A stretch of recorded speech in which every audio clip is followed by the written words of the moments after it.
Hello सम्पूर्णमा सेवाहरू नमस्ते। यो सुनसरी क्षेत्र नम्बर 1 का प्रतिनिधि सभाको चुनाव यो फागुन 21 गते हुन गइरहेको छ।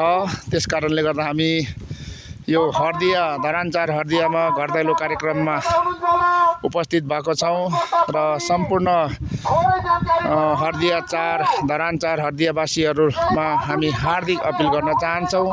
यसपालिको चुनाव स्वतन्त्र उम्मेदवार मुडा चिन्हमा अत्याधिक बहुमत दिई विजय गराउनुहुन्छ भने हामी हार्दिक अपिल गर्न चाहन्छौँ।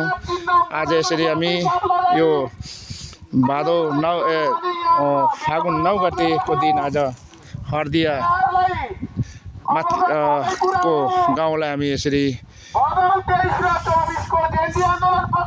घर दैलोको कार्यक्रममा आइपुगेका छौँ। सम्पूर्ण हर्दियावासीहरूमा हामी फेरि पनि हार्दिक अपिल गर्न चाहन्छौँ। यसपालिको स्वतन्त्र उम्मेदवार मुडा चिन्हमा अत्याधिक बहुमत दिई विजय गराउनु भने हामी हार्दिक अपिल गर्न चाहन्छौँ। सबैलाई सेवाहरू नमस्कार। आमा बुबा दाजुभाइ तथा दिदीबहिनीहरुमा हार्दिक अपिल गर्दछौँ।